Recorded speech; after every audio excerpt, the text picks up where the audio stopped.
It's an ambush. Oh my God, it's an ambush! It's an ambush!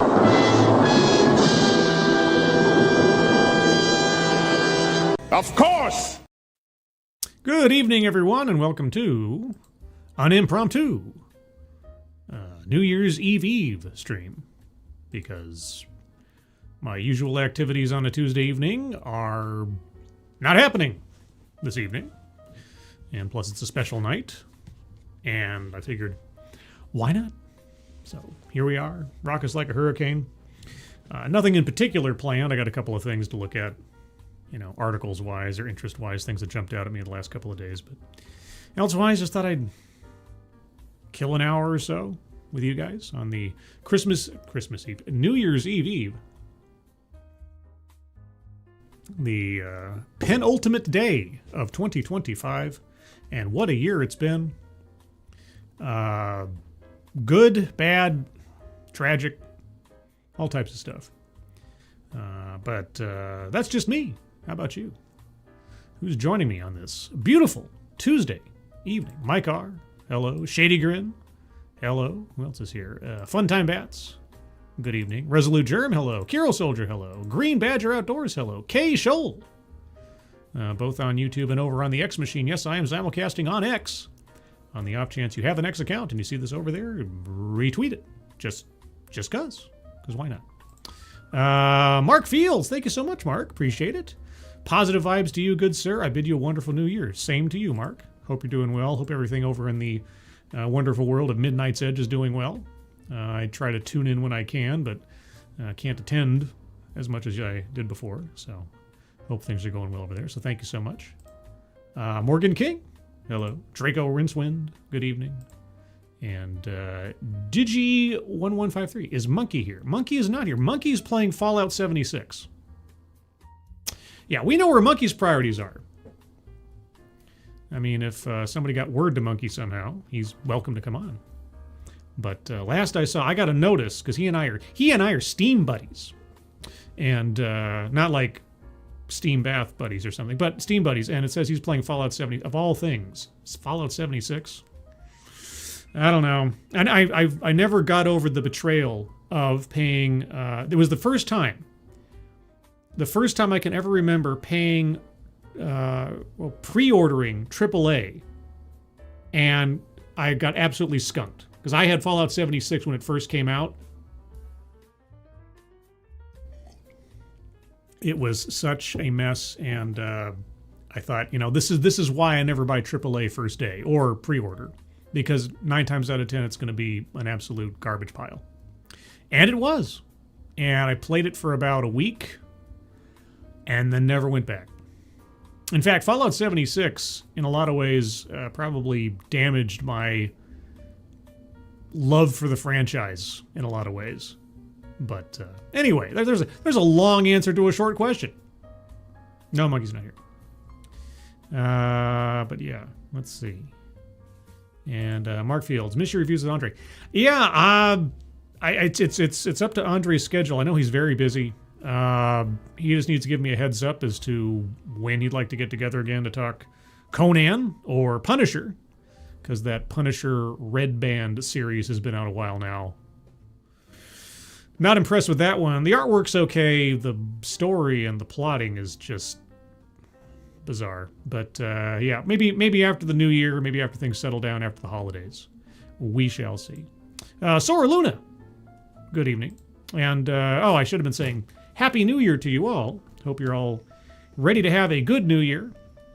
Yeah, it's been like I say, it's been an up and down New Year, or 2025 for me, with my father. I still think of the highlight as being all of you and others' generosity in raising $3,000 plus for leukemia research, which was great. Thank you guys so much again for that. That really... not only was it a true good in the overall, but it definitely, be selfish for a moment, lifted my spirits after a very tumultuous last couple of months. It's only been just a little bit over October, November, December.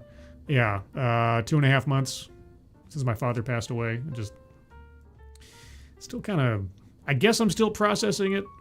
It's hard to say. It will go on as things do. Peterbilt. Good evening. Happy New Year. DJ Trunksta. Happy New Year. Let's see. And, yeah. Hero Soldier. Scribe, out of the 3 Conan movies and the cartoon, did I what? The 3 Conan movies. Okay, so you must be talking about Conan the Barbarian, Conan the Destroyer, Conan the Jason Momoa remake, the cartoon, which I'm aware of, but I don't believe I ever watched as a kid. So if you want to finish your question, I will try to answer it. Simon Willikins, hello. I was just about to bother my brother to reset the router, but it fixed itself. The dangers of AI. It knows when it needs to fix itself. But, no, do I know the riddle of steel? Yeah. Yeah. Do I know the riddle of steel? Possibly so. Let's see. Thoughts on the movies? Well, I mean, I grew up with the image of Conan in the movies long before I read any of the stories.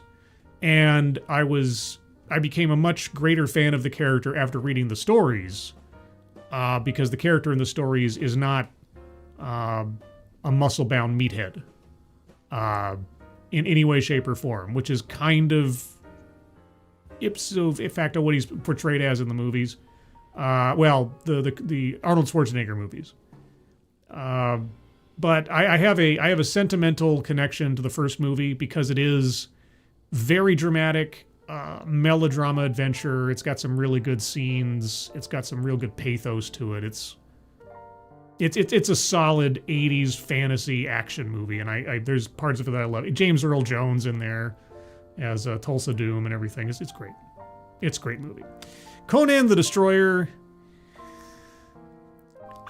It's okay. I mean, the best analysis, just to circle back to Mark Fields, what he was talking about. If you go on Midnight's Edge and you look up their Conan retrospective and the Conan films and everything, I couldn't put it any better. The second film is still got a lot of sentimental attachment to it, but it definitely looks a lot cheesier. Not quite Ice Pirates cheesy, but in spots you could be forgiven. The Jason Momoa movie is an absolute dumpster fire. It just... They definitely make the character less of a grunting troglodyte than in, say, the first Barbarian or Destroyer. But the movie overall is just weightless. It just doesn't work. I don't know how else to put it. It doesn't work. It's the Solomon Kane movie with James Purefoy, is that who it was? Is a much better representation of a Robert E. Howard character. And it was far less the budget than the Conan remake. Yeah, the first 5 or 10 minutes of the Conan remake, or reboot, whatever you want to call it, where, and my camera's out of focus again. Come on, camera. Come on, there you go. Where Conan's a child. I mean, the opening scene with the birth scene and Ron Perlman screaming at the sky, that was a big block of cheese. But the segment thereafter, where Conan is like a young boy, that was great. Like, if that was just a short film by itself, that'd be a great Conan movie. Everything after that is just trash, unfortunately. But the cartoon, yeah, I never really saw the cartoon, so I can't say. I'm assuming they didn't do a lot of beheading or splitting of skulls in the cartoon, so. Oh well. Let's see. Human Khan. Happy 2026 when it comes. Happy 2026 to you. Dances with Aardvarks. Sloppy New Year? I suppose. Don't you know the Dewey Decimal System? Conan the Librarian. Gandhi 2. This time, it's personal, you know. Aaron Medley. Okay, I haven't watched your streams for a bit. This is my first time seeing your face. You seems about right.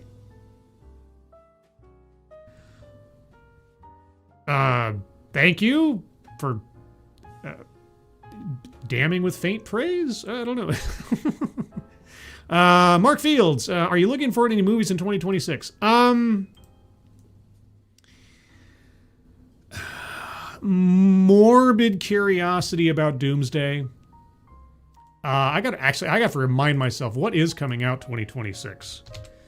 Movies oncoming. I mean, I guess is Dune 3 coming out next year?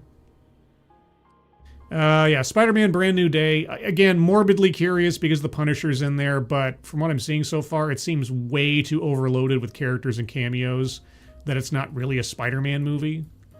You know, why can't you just make a movie about the character in the title? Why do you have to try to dilute the entire thing with cameos and Easter eggs and extra characters and things? It feels like these guys are continually and progressively losing more and more confidence in their ability to actually give a showcase for one character. Blade didn't need a cavalcade of extra characters, right? The first Iron Man movie. No, these should be, until you get to a team-up movie, like an Avengers or something. If it's a Spider-Man movie, it should be a Spider-Man movie. Oh, well, where are the Avengers? Why is Spider-Man fighting this guy alone? Who knows? The Avengers are busy. Who cares? Why does everybody and their brother have to show up in these things? All you're doing is taking real estate, i.e. time, away from the focus, who should be the focus of the film. But yeah, so again, morbid curiosity for what Marvel's going to do. I gave them a shot. I mean, I hadn't gone to see a Marvel film in the theater for years. And then I gave Thunderbolts a shot. Because Thunderbolts is a franchise in the comic books that I kind of enjoyed. And so I was like, okay, let's see what they do with this. And it was just garbage. But I can't help but want to see maybe the train wreck that will be Doomsday. Spider-Man Brand New Day, it'll probably be okay. Because the Sony Spider-Man films have been okay. But we'll see. All right, what else is coming out in 2026? Oh, Odyssey. Yeah, I made a poster for this. Hold on. After I saw the cast listing and everything else, boy, oh boy, where did I put that? Oh yeah, there it is. Yeah, so I made a poster for the Odyssey because I'm a nerd. That's my poster for the Odyssey. Remember not too long ago, just a few, I guess it was a few years ago now, when Gods of Egypt came out. Remember Gods of Egypt? And the complaint up to the rafters was, oh, well, why didn't they cast actual Egyptians in the roles of Egyptian gods? And yet, oh, well, Christopher Nolan's going to do a reinterpretation of the Odyssey and hire everybody and their brother from, a multicultural San Francisco to star in a Greek epic. That's fine, I guess. I don't know. So I wasn't. You want to see watch Troy, all right, with Brad Pitt. I understand he's not Greek either, but you want to look at like a decent representation in Hollywood terms of an old, sand and sandals epic, sword and sandals epic. Troy's a good one. Let's see. Other than that, I don't even know what the other movies are. Yeah, so you got Spider-Man, you got Doomsday, you got... let's see. Is the new... The Robert Eggers Werewolf movie is supposed to be coming out next year? I don't know when that's supposed to be coming out. I'd be curious to see that one. Project Hail Mary. I'm just looking at a list here. I saw the preview for that, and it felt overstuffed with things going on. And I'm not sure how you pull all that off effectively in one movie. You've got your normal elementary school teacher who gets caught up in an interdimensional or intergalactic space adventure with an alien and saving the Earth from an exploding sun or a dying sun. And it just sounds way too busy. And I guess it's by the same guy who wrote The Martian, or the same team that did it. Maybe they'll be able to pull it off. It just seems like a lot to have to cover in one film. So I guess we'll find out. I'm missing a bunch of comments from people. Corey Suzuki, Happy New Year. Hi, Scribe. I tried watching the Resident Evil series on Netflix. You have my condolences. And I couldn't make it through the first episode. Yeah, everything I heard, I didn't bother watching a bit of it. But everything I heard from people who did try to watch it, yeah. And, they just don't, they get a hold of these properties and they just don't care about them. They just don't care about them. And that's a great segue, such as it is, to one of the stories that I saw just yesterday, or earlier today, I suppose, depending on how you look at it. The new James Bond game. So, maybe the article will say otherwise. As I understand it, Amazon purchased basically Bond outright. They're going to make new movies and spin-off TV shows and God knows what else. But the first, as I understand it, project to come out that will be effectively a tie-in to the Amazon James Bond world is this game, 007 First Light, that is supposed to tell the origin story of James Bond as he earned his 007 designation. So again, as I understand it, for all intents and purposes, what happens in this game is canon to the character that Amazon is building, until I hear otherwise. But regardless, this headline showed up yesterday, and I thought to myself, have we not learned anything at this late date, sir? Quote, he's evolved through the decades, unquote. 007 First Light is bold. Bold for ditching old school James Bond for a modern reinvention. Oh my gosh, guys. You know what that is? Uh-oh, it's been revised for modern audiences.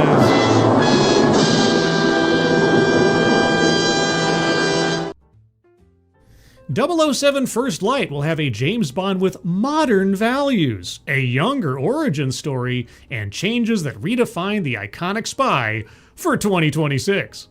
Oh, great. 007 First Light is one of the most highly anticipated games in recent history.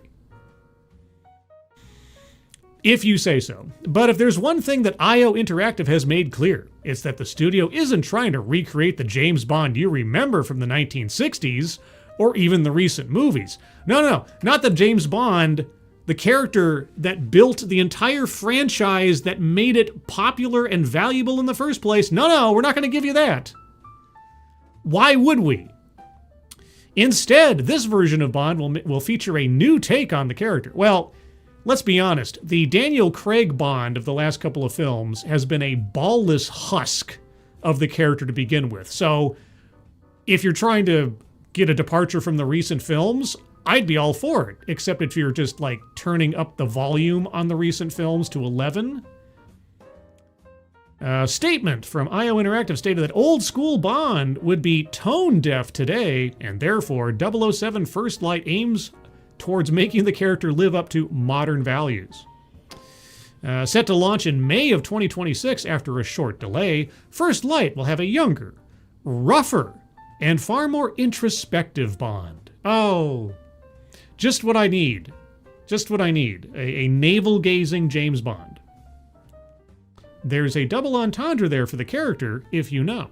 One that has been designed for modern audiences, according to the developer. We'll just have to wait and see if it's a good or bad change. All signs point to bad. In 007 First Light, James Bond is only 26 years old, newly recruited into MI6, and far from the veteran that we see in the Bond movies.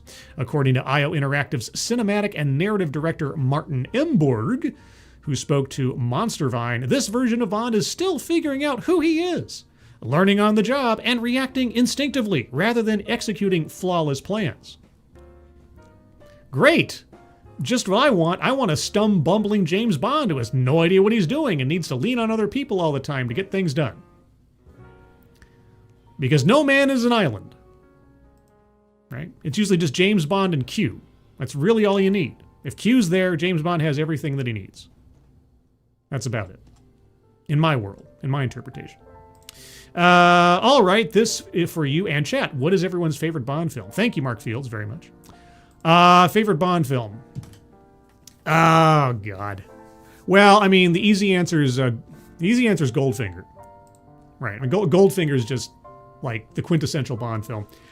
I have a very sentimental attachment to View to a Kill, though.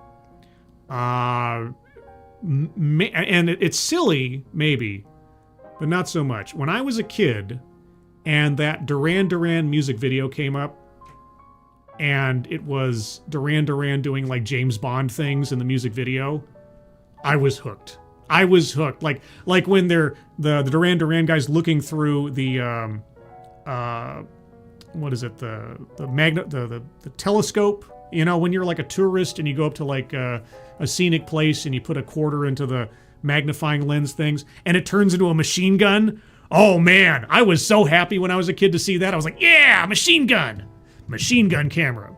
Come on, camera. Speaking of cameras, there we go. So it's kind of, yeah, in my mind, it's kind of a divide between Goldfinger and View to a Kill. However, at the same time, there's just something about On Her Majesty's Secret Service. You know, George Lazenby, it was his one-off, but Majesty's Secret, okay, let me put it this way. The best Bond theme song, Majesty's Secret Service, by a country mile. You'll never convince me otherwise. And I know Goldfinger's classic. There's a bunch of other really great songs that have been attached to James Bond films before and themes, but On Her Majesty's Secret Service is the quintessential James Bond theme. And you'll never convince me otherwise.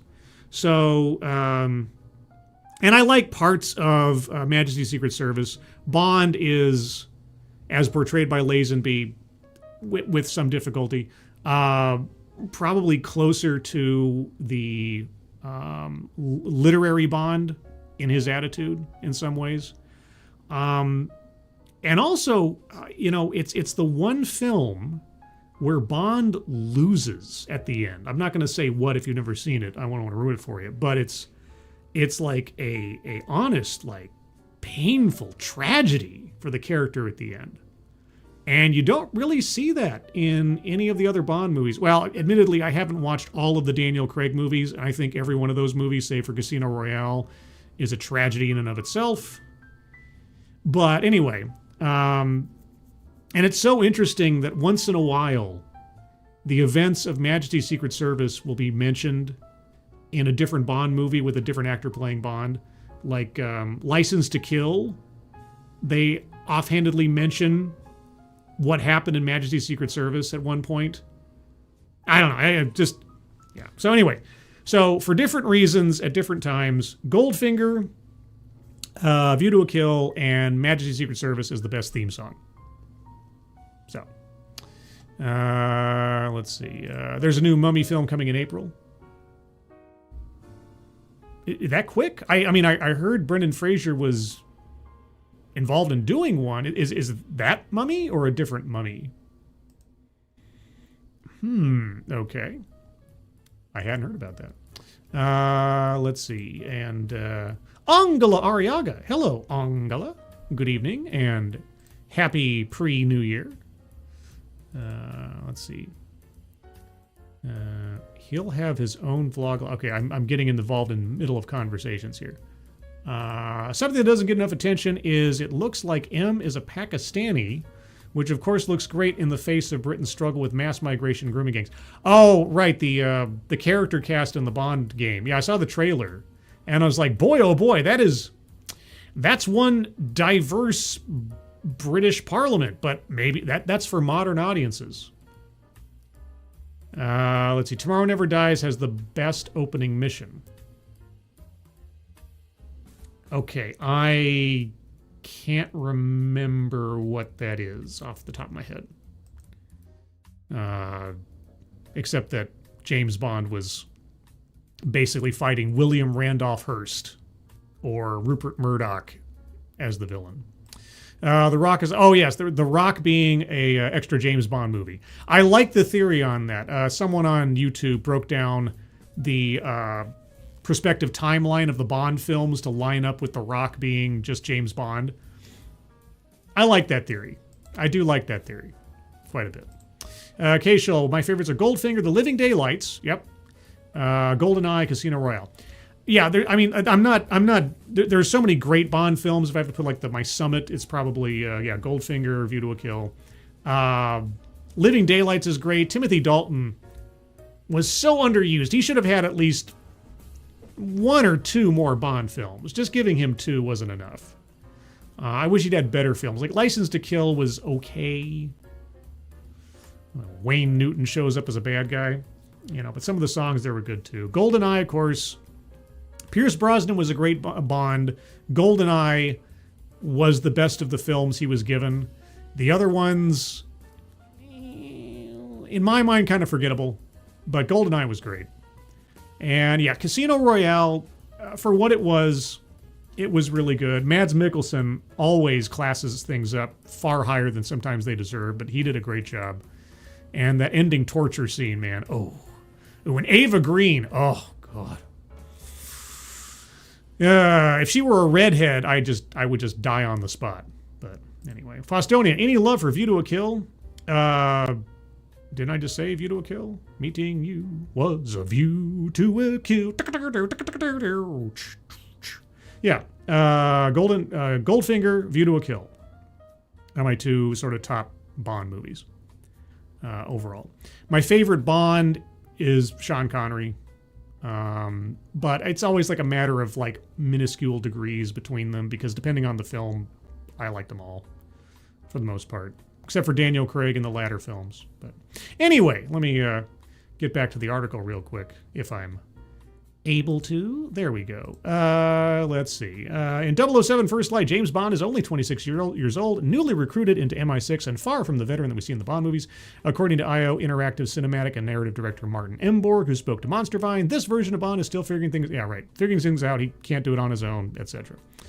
The origin story approach gives IO the freedom to take the character in a new direction without erasing his identity. If the Bond of the books would be tone deaf today, and you're not going to adhere to the kind of guy he was in the books, or the 60s, then you're erasing his identity. You are erasing his identity. He's still charming, sharp, and physically capable, but we can also expect him to be impulsive and occasionally reckless. Bond was sometimes impulsive and sometimes reckless, but not like...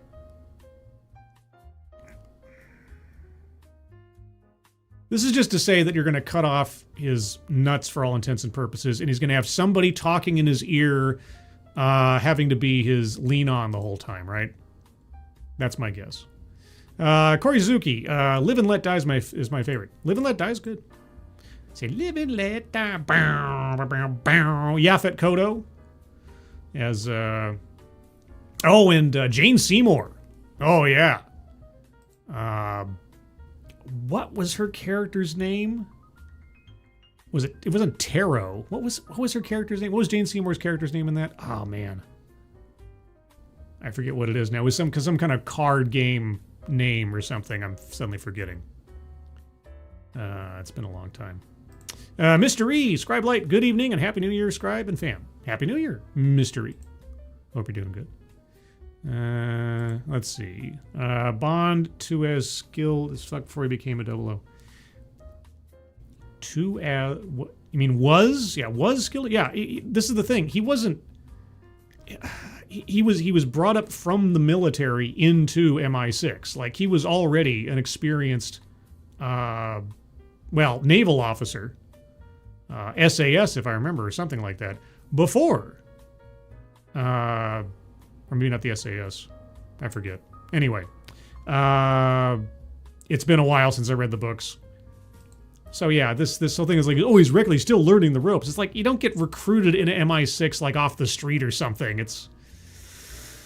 Anyway, and as such, the supporting cast will most likely contribute to the growth of the character. Right, because Bond really needs all that help. So we can expect characters like the game's version of M, Q, Moneypenny, and new additions such as Selena Tan, played by Gemma Chan, to be influences. Why do you need a new addition? You've got M, you've got Q, you got Moneypenny, you get Felix Leiter maybe comes in. Why do you need to add... Okay.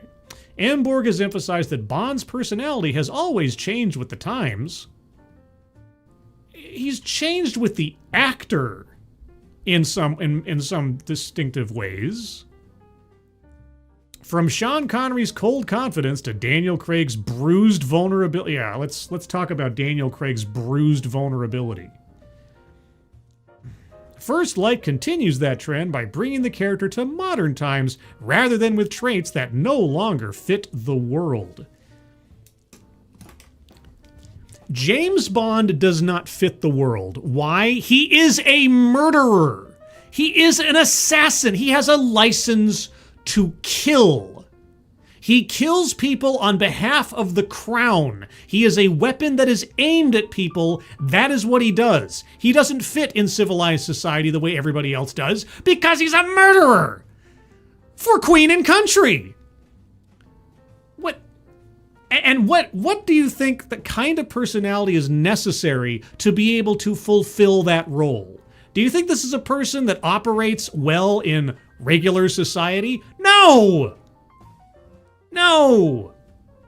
He is a stone-cold, alcoholic, misogynistic murderer! It doesn't make sense.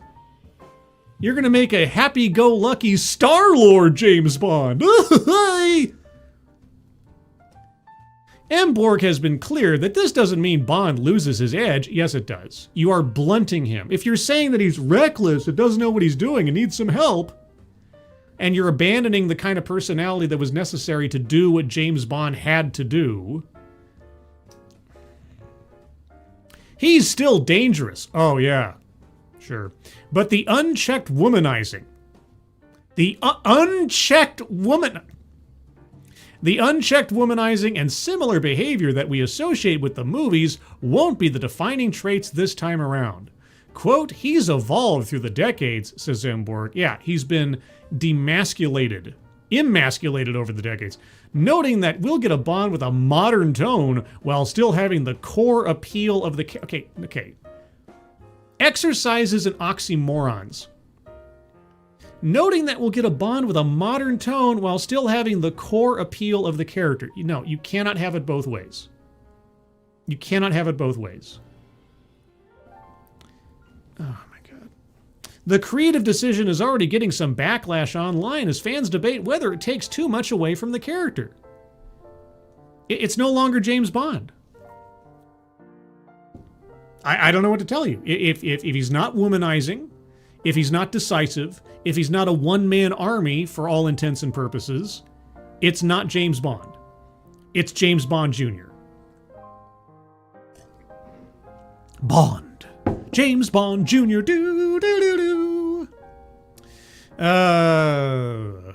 We can see it going both ways.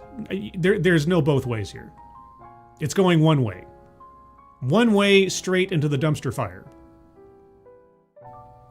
IO Interactive is certainly confident about the game. Well, they have to be. It's their game. They're not going to come out and say, this sounds like it's going to be shit. No.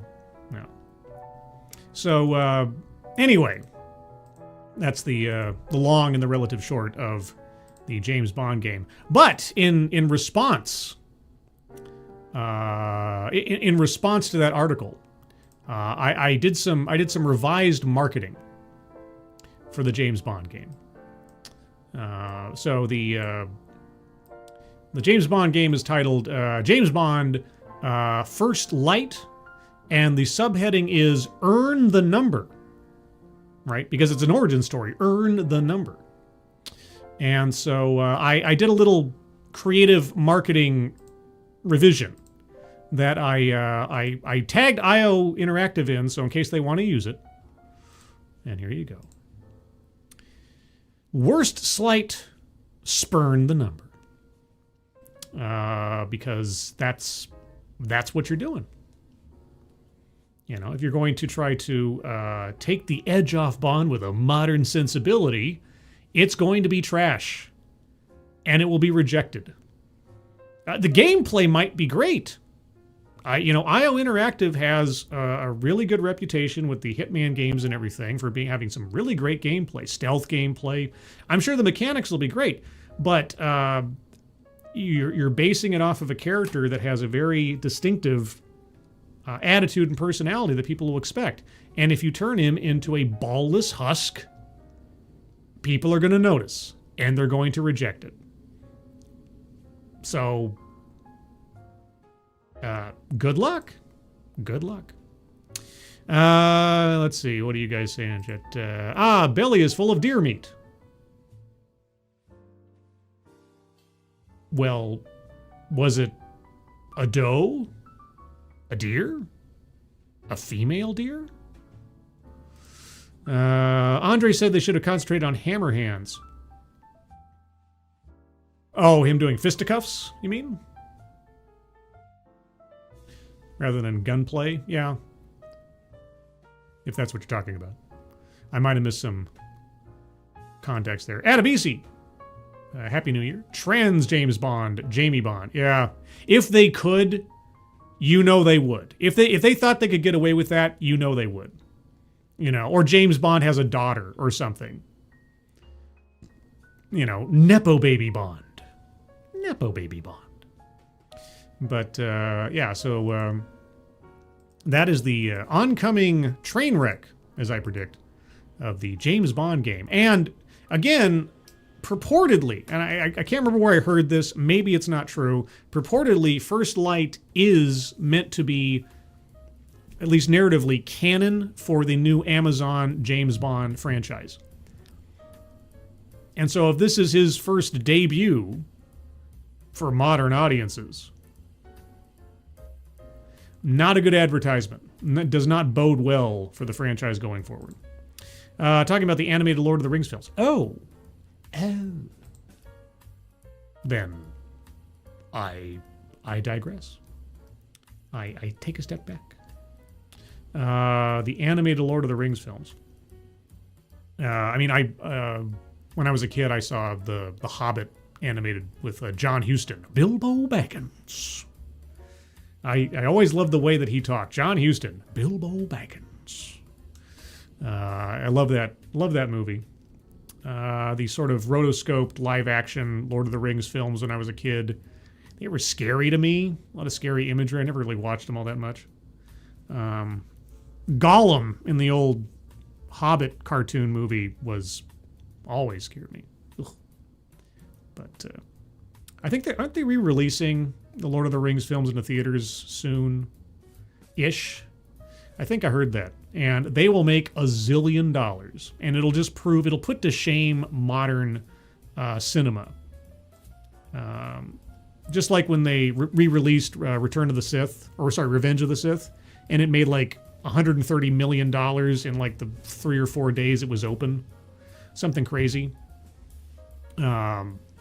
Because people actually want something that seems like actual Star Wars. Even if it was the prequels far outshine the sequels.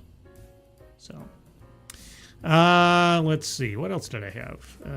Malik ID Wildman. Released again. Or re-released again. Yeah, probably. I'm sure it's not the first time. Most recent one I remember. There was another story I wanted to look at. Because I saw this on the Washington Post Twitter feed. And the blurb was so victim narrative that I did a revision of their blurb, and thus far it's had like 8,000 views and over 1,000 likes or something. So I thought I'd go over the story itself. For young transgender runner, racing wasn't the hardest thing. Veronica Garcia overcame poverty to become a high school track champion twice. It made her famous for all the wrong reasons. And by her, you mean him. Yeah, he became a track champion twice, stealing that opportunity from a legitimately female athlete.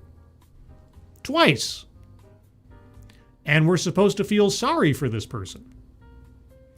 Spokane Valley, Washington. Veronica Garcia woke up, as he always did, on the floor. His head hurt, his stomach cramped with hunger. It was the morning of his first race of the season, and he had longed the night before to carbo load with Olive Garden breadsticks, but his family didn't have money for that. Instead, the 17-year-old had cooked the only substitute he could find, a quarter pack of spaghetti with no sauce. So even underfed, a mediocre male athlete was able to conquer female athletes. Okay. He nudged his school-issued laptop awake. School-issued laptop? Okay, and searched Washington State transgender athlete. A TV station was reporting that a school district 2 hours south had filed an urgent complaint asking President Donald Trump to keep Veronica off the track. Okay.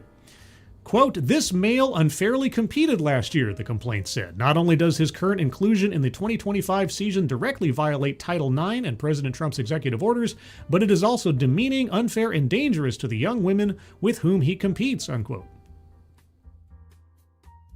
Yes. Veronica shifted on the thin pad where he slept and considered his frame dangerous? He was a 5'7" and skinny in a way that concerned his coaches. I'm a twig, Veronica told his mother, Tracy Brown. Who could I hurt? Well, here's the thing, Veronica. Fortunately, you're not competing in girls' boxing or wrestling. There's another kind of harm that is being done. Brown nodded, then closed her eyes. She and her other daughter were half asleep in the one bed the family owned. The three of them lived in a studio apartment, so they did everything. Sleep, shower, dream of a different life, within a few feet of each other. But they didn't talk much. Okay. Veronica looked at the awards he had hung on the wall. He won most of them at small-town events. Last year, he earned his first big medal, the 2A Washington State Championship in the girls' 400 meters. The win had changed his life, but not in the ways he had hoped. Colleges had not seen his scholarship offers. Colleges had not sent him scholarship offers or letters of interest. His high school had not listed him on its wall of champions. All he had to show for that win was a gold medal and a growing list of people around the country who wanted to take it away. Because you cheated. Yeah, this story is supposed to make me feel sorry for this person. Oh, well, he's poor. Oh, okay. Keeverdam. Hello, Keeverdam. Nice to see you. Happy New Year ahead of time. Oh, by the way, I forgot to mention, at the top of the chat box, guys, there's a link there to the donation page for Blood Cancer United. I guess the Leukemia Lymphoma Society has merged with or changed their name to Blood Cancer United, because every time I tried to look up the link to Leukemia Lymphoma Society, it took me to Blood Cancer United. So either way, Blood Cancer United, please take a look at that if you have the opportunity. If you can donate, please do so. But even if you can't, if you can share that out on social media, that would be appreciated. So thank you ahead of time for that. And my reflex is to say thank you, Keeverdam, for providing the link. I don't want to say she didn't, even though she didn't, because that would seem like I'm dismissing her contribution to the streams all the time. But thank you, Keeverdam, for always providing the link otherwise. That was really awkward. Just like the story in this article. Hey, segue. He reached into a cardboard box he used as a headboard and pulled out 2 expired power bars. They would have to last him until dinner. He slipped on his black and green track uniform and clipped a bow around his wavy brown ponytail. He added 3 beaded friendship bracelets his teammates had made to commemorate his senior season. Then he found a bare patch of floor and performed what he considered a very important ritual. He swayed and threw his arms into the air as Lady Gaga's Abracadabra played from a disconnected phone. When the song ended, Veronica exhaled and did his best to pretend he wasn't nervous. "Okay," he said, "I'm ready." For the last 10 months, some of the country's most powerful people had talked about girls such as Veronica. Talked about girls such as Veronica as if they were a threat to all women. Okay. Veronica is not a girl. Veronica is a Donovan, and Donovan's a boy.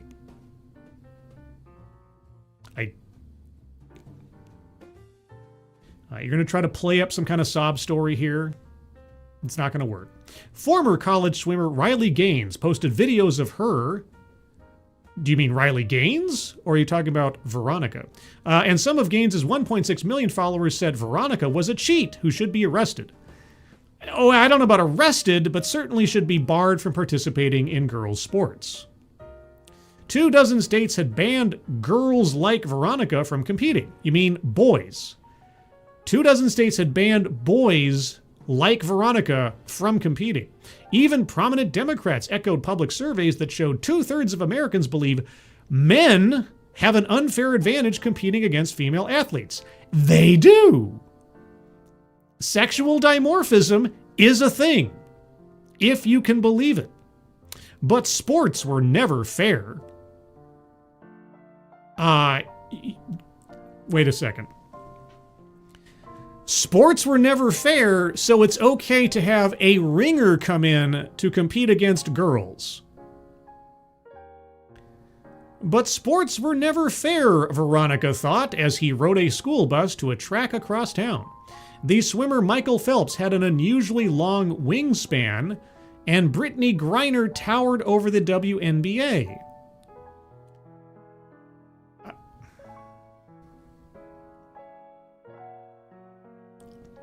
Was Michael Phelps competing against women? Was Brittany Griner, still kind of suspect, honestly, but for the sake of argument here, was Brittany Griner competing against men? And her height has nothing to do with faking being the opposite gender to compete. These are terrible, terrible comparisons. Chicago Mike, thank you so much. Isn't Veronica an Elvis Costello song? I'm going to say yes. Admittedly, I'm not an Elvis Costello aficionado. Sounds familiar, so I'm going to say yes. Thank you, Chicago Mike. Hope you're doing well, and Happy New Year ahead of time. Once upon a time, Veronica had higher testosterone levels than other girls.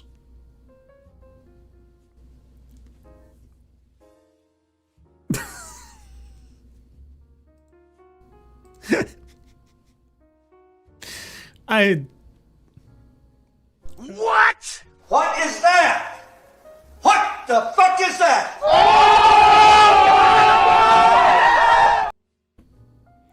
Once upon a time, Veronica had higher testosterone levels than other girls, but he wasn't sure that was the case anymore.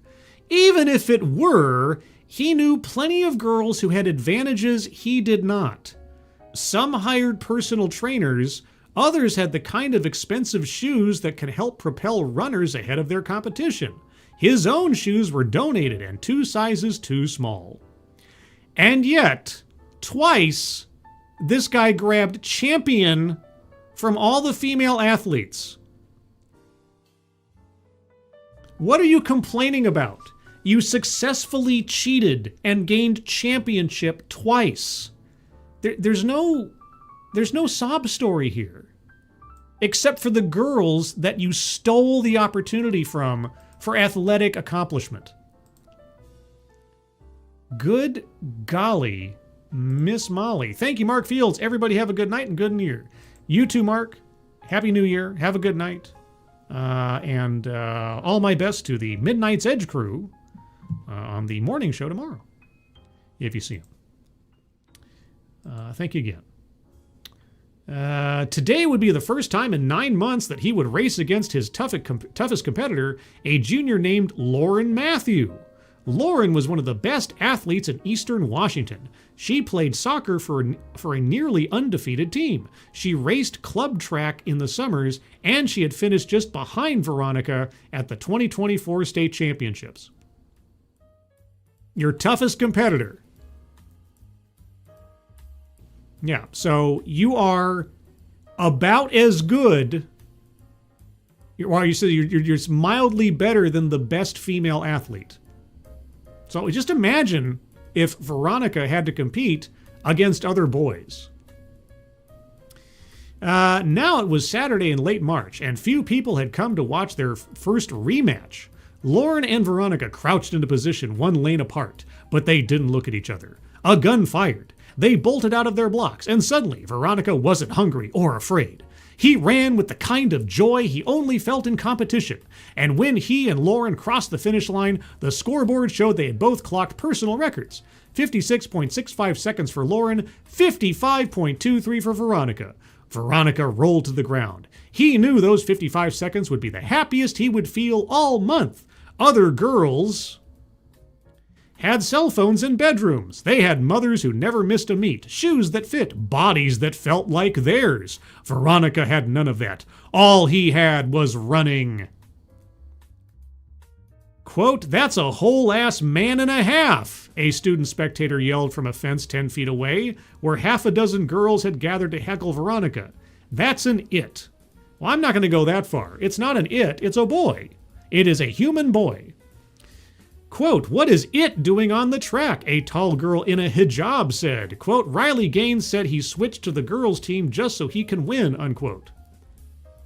All of these things were heard from behind a fence on the other side of the field. Okay. Veronica wished he could tell those girls how wrong they were about his life.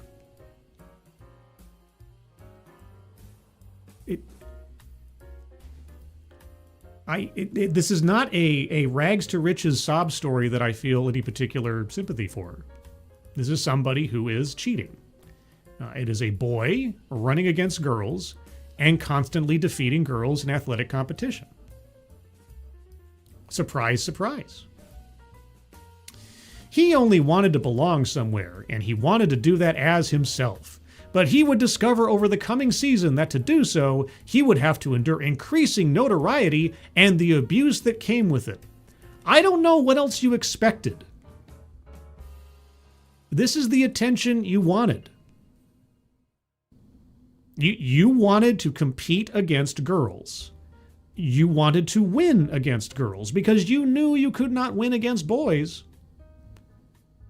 If you don't want notoriety, why are you trying to win things? He and Lauren, who did not respond to requests for an interview, would meet again and again on the track. Legal challenges against trans athletes around the country would move ever closer to the Supreme Court, which will hear oral arguments in cases from Idaho and West Virginia in January. None of those things, the fierce competition, the public opposition, the looming court decision, would be the toughest thing Veronica would face. That would come months after her final meet. I don't care to read the rest of this now. I'm sorry. No, I'm not sorry. This is not a sob story I have any interest in giving any more time to. Because all you're telling me is that even with all of the disadvantages this boy had as compared to his female counterparts, he was still able to beat the best female runner in the region. Why? How is that possible? How is that possible? Magic. Magic. Old Guy Gamer. Good evening and Happy New Year. Mom was too ashamed to come support him. Yeah. Mom never showed up. Yeah. I am a live and let live kind of person, But there are some things that are just not fair. There are some things that are just demonstrably unfair and unethical. And putting a ringer into athletic competition, no. This is why men and women's sports are separated, because there is a demonstrable difference in men and women's capabilities, not because they are lesser creatures or more superior creatures one to the other, but because of sexual dimorphism and demonstrable advantages men on average have over your average woman in bone density, muscle tone, speed, the whole 9 yards. So you're looking, this person is looking for some kind of sympathy. Oh, well, I'm poor. Hey, you know what? There are a lot of people who are poor. And there are a lot of people who are poor who don't cheat, who don't try to gain notoriety by stealing the valor of others and then expecting people to celebrate them for it. I don't know what to tell you.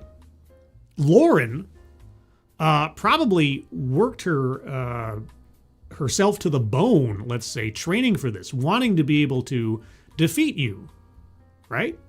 And yet, despite all of the advantages you say that she had, and I'm sure all of the hard work that she put in, it couldn't match your underfunded and otherwise lazy efforts as compared to her. Because you have natural advantages that she will never possess. Just like Brittany Griner is tall and Michael Phelps has a wingspan. Interesting comparisons to make there. Anyway, in Blazin, Neil deGrasse Tyson sees no problem with this. Neil deGrasse Tyson has lost a lot of cred over the years. He's just a little out there. Dom O'Leary, Happy New Year's, everyone. Packing up for tonight's gig, wishing everyone well. Happy New Year, Dom O'Leary. And I hope you have a good gig. Still finished an entire second behind. Yeah. So, there you go. Let's see. Have a great show tonight. Yes. Dom O'Leary. Let's see. So that's all the prepared stuff I had, I guess. I don't know if there's anything else going on in the world.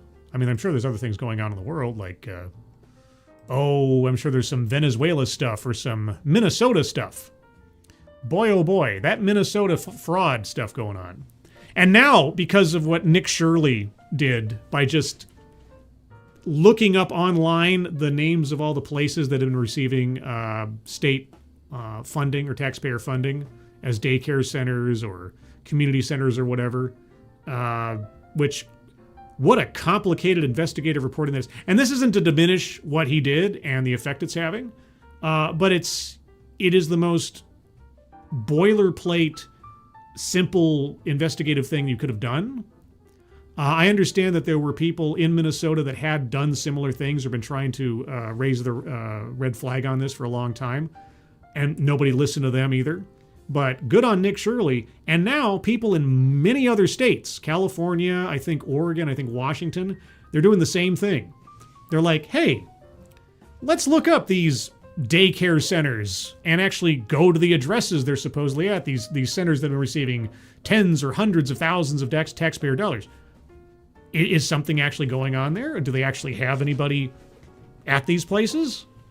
Is this a nationwide web of fraud that's been going on for years and years and years? And here's the thing that I find most hilarious. I think I heard one person at Fox talking about this. I'm sure other people have. I just find it hilarious that in vetting Tim Walz to become the vice presidential candidate, to, by their planning, be a heartbeat away from the presidency in the 2024 election, either Kamala Harris and her team and or the DNC writ large vetted Walz and didn't discover this albatross around his neck, this ticking time bomb, for lack of a better phrase, or they did and they didn't care. So either it was incompetence or apathy that allowed Tim Walz to end up on the ticket. Because just imagine if this was coming out and I know this is a nightmare scenario. Imagine if this was coming out during a Kamala Harris presidency with Tim Walz as vice president, like right now, like at the tail end of her first year as president. It's discovered that there was massive fraud taking place underneath the nose of Tim Walz, billions of dollars lost. That'd be great. That would have been great. Well, anyway. Frost guys, withhold all federal money to Minnesota until there's an audit of the state's funds. This is, and this plays right into my same complaint for like DEI companies and things, or universities. Terminate their federal funding. You know, for as long as there's any suspicion that someone's not in compliance, just cut them off. You know, because in Minnesota, this has been going on since, what, at least 2017? Something like that? So for 7 or 8 years of just a constant spigot of taxpayer money going into pockets and then being shunted to who knows where to do who knows what, who should that money have gone to legitimately? That it didn't. And it's gone forever. I mean, how many people's lives who are actually law-abiding citizens could have used that money for legitimate things? Yeah. This is not only a failure of government, but the fact that only now is this coming to light. It's a failure of the media. It's a failure of the other politicians and everybody else that this wasn't a bigger story 5 years ago, 6 years ago. You know, and it didn't take much to uncover it. You know, a YouTuber goes out with a list of addresses and starts poking around. The power of YouTube. Or just being really lucky, I guess. I don't know. Nick Shirley should have used a hidden camera. None of them were going to talk. That was the one thing that did put a little bit of a poison pill in the video when I saw it, is that he came up like... I mean, I don't want to take anything away from him for having put a spotlight on this, but the way that he approached it was kind of a bull in a china shop kind of thing. So even a legitimate business would have probably been standoffish to someone just kind of rushing up, camera in hand, with people behind him and everything, and a clipboard and all that. So yeah, he would have done better to do a little bit more subtle, hidden camera, something like that. Yeah. That would have been better. And so hopefully if there are similar investigations done elsewhere, they do that instead to try to get a clearer idea of whether or not there's something untoward going on. But yeah, you know, you live, you learn. Let's see. Cannot accuse him of entrapment, though. No, I was accusing him of entrapment. No.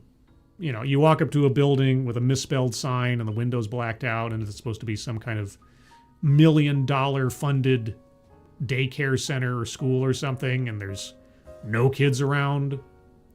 And then only after he showed... This is the thing, I don't know if this is confirmed. I heard this, is that after he did this, other news organizations sent people there to try to look it up, and suddenly there were kids there.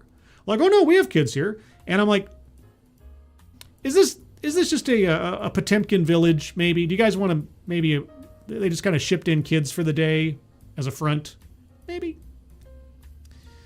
You see the political guy posting how he wants to see Shirley get shot.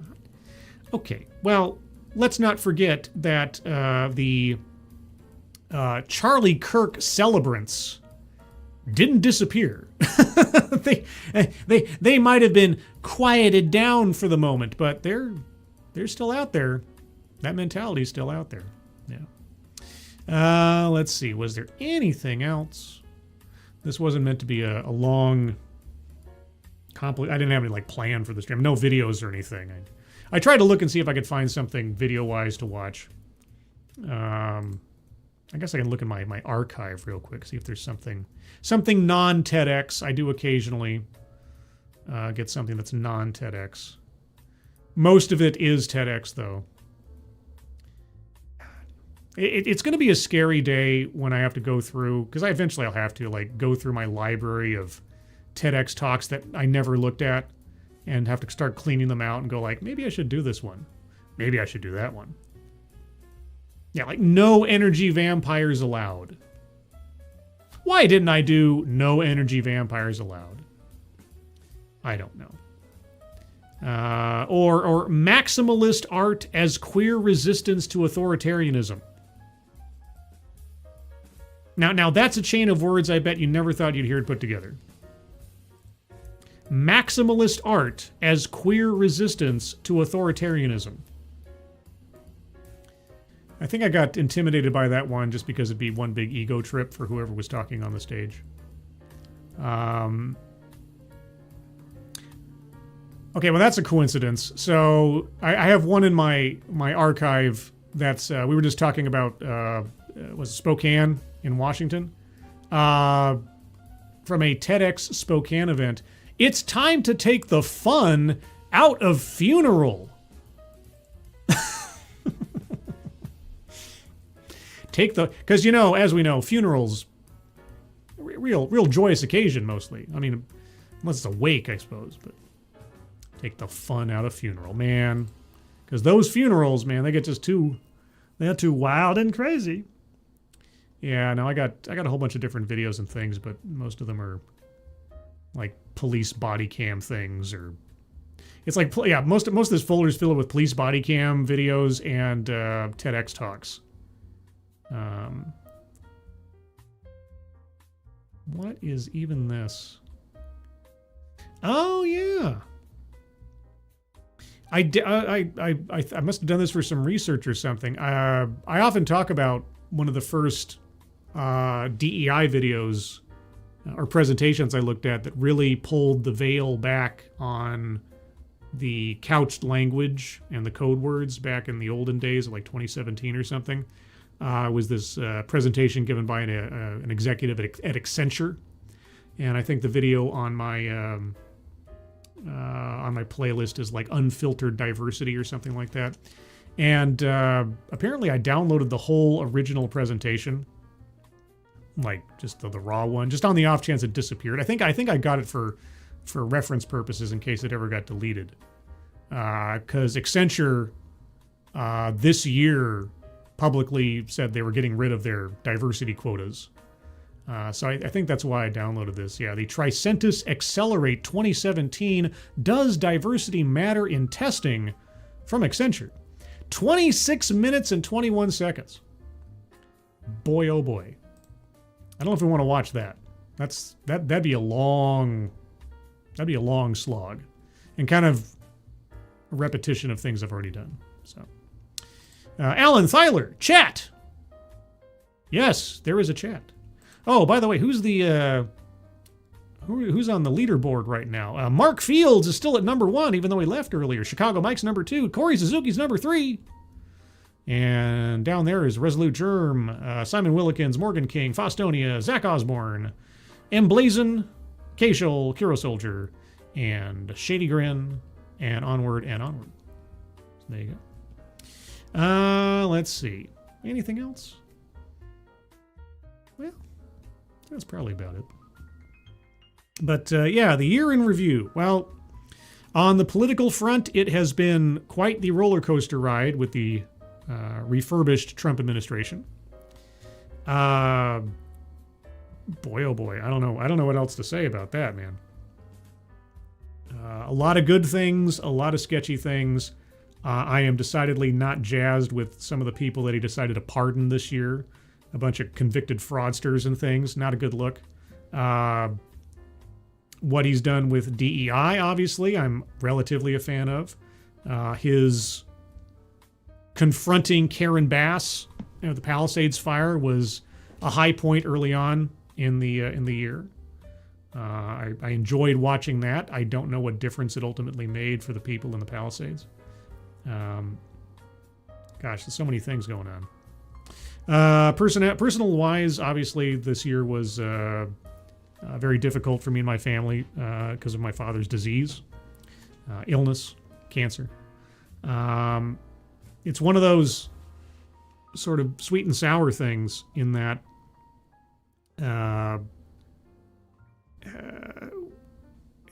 we're recovering from having. It sounds so selfish to say, but it's. I just blame the disease. It wasn't his fault or something, but all of us were suffering along with him, and there is an unavoidable measure of relief in that his pain is now at an end, and the rest of us can take a deep breath and try to move forward.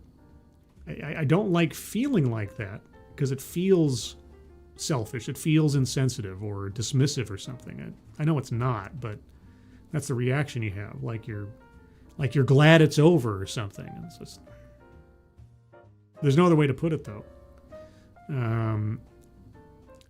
There's a line from a song that is kind of a double entendre. And what's the band's name? I always forget this.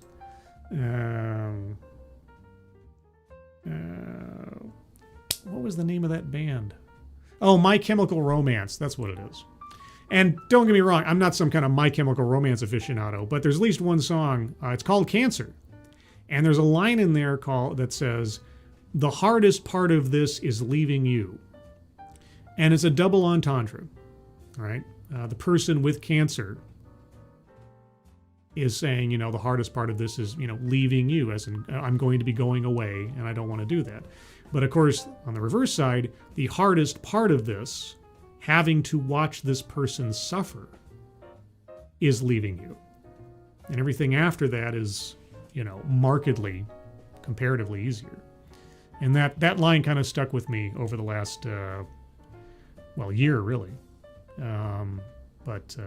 Anyway, didn't mean to get all maudlin on you, but it just came to mind thinking about the year in review. To get out of the maudlin, Alan Thyler, thank you so much for the #1 happy samurai Dogcat Fox. Oh, Dogcat Fox. Wowee, wow, wow. Oh, Dogcat Fox. Oh, Dogcat Fox. Hello, Dogcat Fox. It's Dogcat Fox. Are you having a fun time, Dogcat Fox? Wowee, wow, wow. I figured you were. Okay, you can move back. Thank you, Alan Thyler, very much. Appreciate it. Let's see. Found. I get it, Scribbles. My dad didn't tell me he had cancer until 4 days before he died. He didn't want us to worry. Yeah, it's very Norm Macdonald. That's a tough one to do because you're basically dealing with it by yourself in a way. But I guess, I don't know. Different people handle it in different ways. I can see the virtues of that. You don't want to have the last memory of somebody being, sick or complaining or da-da-da. And my dad was, in relative terms, he was very stoic about the whole thing. He never...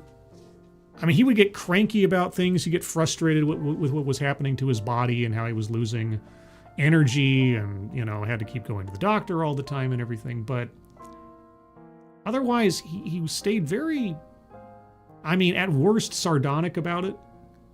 But he came to accept the reality of it fairly quickly. He was a very pragmatic guy at the end of the day. And, how he faced his death was, if I needed more of an excuse to be admiring of him, there's that one. Anyway. Read by nature. It's generally some sense of relief when an illness lingers. It's a common experience for families who care for their loved ones. Yeah, I hadn't had to experience anything like this directly before. This is the first time. I've had family members pass away from illnesses and diseases before, but most of my extended family is at great geographic distance to the rest of us, and so I never had to face it in person. And so this was tough, especially in the final day. My sister and I made it up there for the final day or so, and it was just Some things I better not talk about. Frosted Glass. My dad's death was sudden and unexpected. There wasn't a long period of pain, but at the same time, you don't get a chance to say goodbye. Yeah, throughout the course of my life, the concern for my father was always his heart. He started having heart problems when he was 40, thereabouts.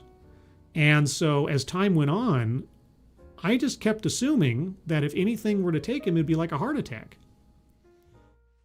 I wish, and I know this sounds terrible after a fashion, but I wish it had been a heart attack. I wish that, the day after his diagnosis, he would have just, gone to bed, had a heart attack, and died in his sleep. And because the amount of strain and pain and suffering that he experienced in the year that happened after, I wouldn't wish that on my worst enemy.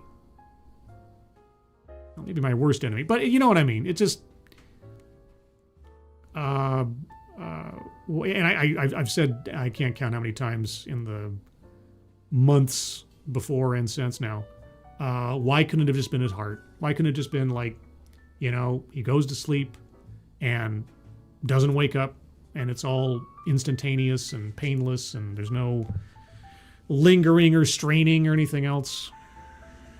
I don't know.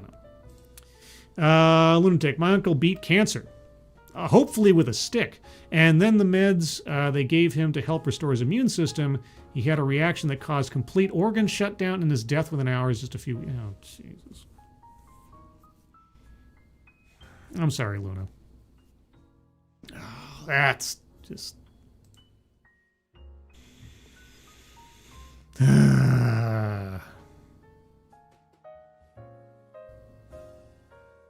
Man. Yeah, my condolences. But I'm sorry, guys. I appreciate you all sharing your stories. I didn't mean to dig up, sadness or anything here. Just, it was just that this event was kind of the coming when it did. Early October was kind of the punctuation on the sentence that was my father's last year. And it just and my family's last year or so. And so anyway, I apologize. I don't mean to bring things down. It's going to be a new year, right? 2026. Oh, we got so many things to look forward to. On the DEI front, purportedly, as I said in the DEI Death Watch, which you can still watch. Earlier in the week, 2026, or in last week as well. 2026 is supposed to be the year of reckoning. It's supposed to be. 2026 will bring us Doomsday. Will it be the revitalization of the Marvel Universe, or will it be the death knell, as the title implies, to the entire endeavor with an overstuffed, over-budgeted, ridiculous fiasco? I don't know. I can't wait. After all my time on Midnight's Edge and talking about box office and everything, and knowing the difference, a lot of people online don't seem to understand this. It's pretty simple. Knowing the difference between budget and cost of production. These two things sometimes are very different numbers. Because if I say, I'm going to go out on the town, I've got a budget of $50. Wow. And then I end up spending $250. But my budget was $50. Come on, camera.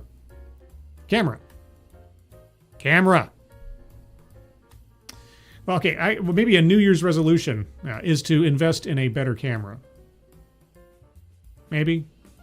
I mean, I think I got this off of Amazon for like $30 or something. Because I'm a cheapskate. I looked up and said, what's the best camera for live streaming? I did one of those little internet searches, on the internet machine. And it was like, oh, you can get this thing. It tracks your face and it autofocuses and everything. I'm like, wow, that's great. How much is that? It's like $450. Like, no. Like, I'm not a professional streamer. I got to do this on a shoestring. Such as it is. Or turn off autofocus. Do I have a control for this thing somewhere? I'll have to experiment with that. I'm sure there's like an app or a control panel for this that I've just never looked at before. So, scribe has to wind up the camera before using it. Yeah, now there's a gerbil behind my screen running around right now to keep it powered. Yeah. What cam? I know, what cam? Oh, Logitech. It is a Nexigo. Not Mexico. Nexigo. Nexigo. So, yeah. So anyway, I will look into that. Yeah, if there's a autofocus thing I can turn off. I'm still learning. You know, this is being on camera is still a very new element of this entire endeavor to me. So, so no name brand. No, affording a name brand camera for a live stream in a pinch when you're like just sort of reflexively saying, hey, for the sake of raising money, I should put up a bounty on my face. I've got like less than a week or so to put this together. What can I get quickly and cheaply? Which is basically how this entire channel runs on a given day. But anyway, yeah, so apologies for the ramble and all that good stuff. But this has been the New Year's Eve hangout stream. Get all the yuck out before the new year comes around to hopefully have a brighter outlook for 2026. Yeah, so programming note, Thursday, per usual, will be TED Excellence. It'll be a regular TED Excellence, not a marathon. I'll try to find something special or interesting as a topic to look at. But it'll be the New Year's stream, the first TED Excellence of 2026. This may be my last stream of 2025. So looking forward to that. It'll be at the regular time, 6 p.m. Pacific, 9 p.m. Eastern on Thursday. And elsewise, everybody, thank you so much for joining me on this ambush stream, talking about James Bond and transgender athletics and personal tragedies and favorite James Bond films and movies for 2026 and everything else. Let's see, what else? Oh, yeah, well, I mean, as usual, guys, thank you so much for joining me. Moderators, thank you for keeping an eye on things, even though everyone here is so well behaved. You have very, very little to do. Everybody who donated, either to myself or to the donation link at the top of the chat box, guys, to the Blood Cancer United charity. If you can donate, please do so. But even if you can't, please share that out on social media. I'd be appreciative if you did. And as always, if you... Oh, holy cats! Wait a second. Derek LaRue! Holy cow, Derek, thank you so much. Happy New Year. Derek, to you and yours. That's very generous of you. Thank you, as always, for your continued amazing support and generosity. Hope you have a good one. And thanks again. But yeah, everybody have a happy and safe New Year's. Only imbibe as much as you can handle, maybe a smidge more. And again, stay safe, enjoy yourselves. Hope to see you all on Thursday for TED Excellence.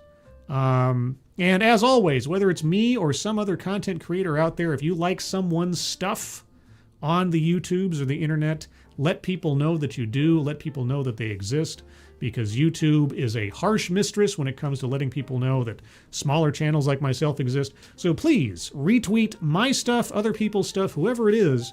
And when you retweet my stuff, if you can, please tag me in your tweet, your X, whatever, so that I can see it, so that I know it happened, so I can thank you personally, because I very much appreciate it. Otherwise, everyone, have a good rest of your night. I hope you are all safe and well. If you're not well, please get well soon. Happy New Year, everybody. See you on the next one. Bye-bye.